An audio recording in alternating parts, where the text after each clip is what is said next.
அது இந்த சிந்தனை இருந்தா மட்டும்தான் கொண்டு வர முடியாது. ஆமா, எங்களாலையும் எங்களுக்கும் தெரியும் எதை கொண்டு வர முடியாது. எங்களை ஒரு சின்ன குரூப்பு நீங்கள்லாம் இது மாதிரி பேசின உடனே கொண்டு வந்துட முடியுமா? கண்டிப்பாக கொண்டு வர முடியாது. ஆனால் அல்லாட்ட எங்களை சொல்ல முடியும்ல, இறைவா நாங்கள் இதுக்காக பாடுபட்டோம், இதை நோக்கி நாங்கள் ஒரு அடி வச்சோம், அதுக்கு தான் அந்த 99 கொலை வருது இல்லை.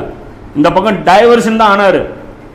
தவறான வாழ்க்கையில் அவருடைய வாழ்க்கை போயிட்டு இருந்தது, வாழ்ந்துட்டு இருந்தாரு, அதை நோக்கி திரும்பிட்டாரு. அல்லாஹ் அதே போதும். அப்போ திரும்புறது தான் முக்கியம். அதுதான் இப்ராஹிம் நபி சொல்றாரு. இப்ராஹிம் நபி என்ன பண்ணாரு? எந்த கிலாஃபத்து கொண்டு வந்தாரு? அல்லாஹ்வை நோக்கி திரும்பினார். இது இல்லை உஜூஹும், அதான் சொல்றாங்க முக்லிசூன் லஹுத்தீனா, முற்றிலும் அல்லாஹ்வை சார்ந்து திரும்பிடணும்.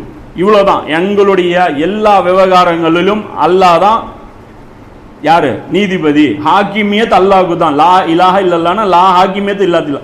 என்னுடைய குடும்ப விவகாரங்கள் அல்லாஹ் தான் நீதிபதி, என்னுடைய அரசியல் விவகாரங்களுக்கு அல்லாஹ் தான் நீதிபதி, என்னுடைய பொருளாதார விவகாரங்களுக்கு அல்லாஹ் தான் நீதிபதி. இதை சொன்னாலே போதும். இதுக்கு பேர் தான் கலிமா.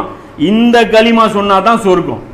வெறும் வேற ஒரு நம்ம டைல்யூட் பண்ணி ஒரு கலிமா வச்சிருக்கிறோம்ல, அந்த கலிமா சொர்க்கம் கிடையாது. பனி இஸ்ராயல்களுடைய வாழ்க்கையில நம்ம படிப்பெண் எடுக்கணும். இவங்களுடைய வியாதியே என்னன்னா கோழைத்தனம் தான். அதே கோழைத்தனம் தான் இங்க குர்ஆன்ல ஹிதாயத்துன்னு அல்லாஹ் சொல்றது எல்லாமே தைரியத்தை தான் சொல்றான். கல்வி யாருக்கு இல்லைங்கிறேன். கிலாஃபத்துன்னு ஒன்று இருக்கிறது பனி இஸ்ராயல்களுக்கு தெரியலையா? தெரியும். அதோடைய மசாயல்கள் என்ன அழகா சொல்லுவோம்.